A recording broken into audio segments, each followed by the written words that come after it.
So when it comes to the question, is all debt bad? You have to understand there are two types of debt, right?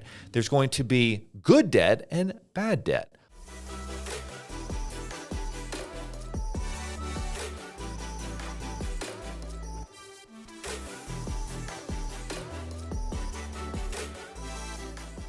One of my favorite stories that I love to share is a story about Kevin Plank. Kevin Plank is this walk-on college football player, very entrepreneurial, a hustler, just always making things happen. While he's at the University of Maryland, he's like, I'm going to walk onto the college football team. I love football. He walks on, he makes the team, and then he's like, hey, I'm going to sell T-shirts at the sporting events games. I'm going to hustle and sell roses for Valentine's Day. All these different simple things where he can buy something for X amount, sell it for Y, and make a little profit in between, a little arbitrage, if you will. This is how this guy operates. And at some point, in maybe one of his years where they're doing 2 or 3 a day practices, and it's very humid, very hot in that Maryland summer, and just right off the coast there of the East Coast of the U.S., and he's thinking, why are we wearing these cotton T-shirts that are full of all this humidity and sweat, and they're weighing us down, and they're ineffective, and they're making us into worse football players because of how these shirts, feel and operate and how you run with them, and they literally are weighing you down with multiple pounds of sweat, humidity, etc.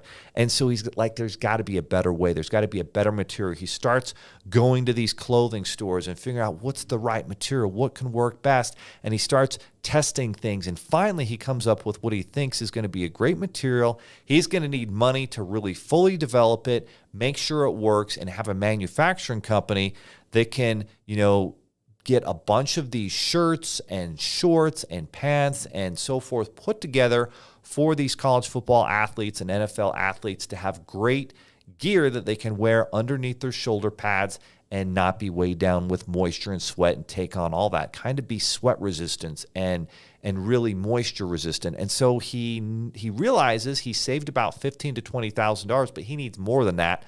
So he's used his credit up to this point to run his businesses, and he's like, hey, I've got $40,000 in personal credit cards. I'm going to use that money to get my inventory, to get my product built out, and then I'm going to go and sell it. And he already knows there's a market for it. He already knows it solves a huge problem because he's been in the space.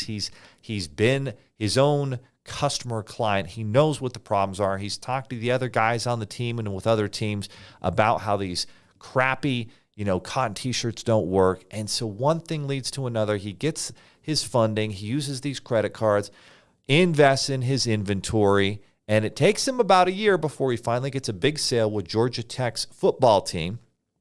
They buy a bunch of his sports apparel, and then other NFL teams do, and other college football teams, and one thing leads to another, and he's constantly needing loans, but he understands that all these loans and lines of credit he's tapping into are building a business that's profitable, that's solving a big problem for a big, massive market out there. And now you fast forward a few decades later, Kevin Plank is a billionaire. Under Armour is the number 2 sports apparel company in the world, number 2 only to Phil Knight's Nike. And that's another great example of good debt.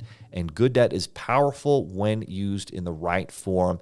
Same thing here at Seven Figures Funding. We took out $65,000 in 0% interest cards that we could use to jumpstart and get this business off the ground. We paid it all off, no interest within the 0% interest period. And so we are a product of the product. And I can tell you so many entrepreneurs out there, like a Russell Brunson used an Amex card to grow ClickFunnels.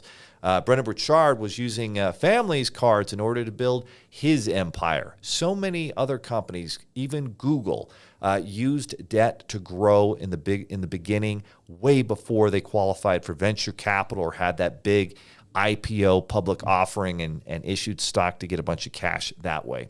And so that, my friends, is the example of good debt versus bad debt. Good debt has every expectation of a better return, and that's called smart money.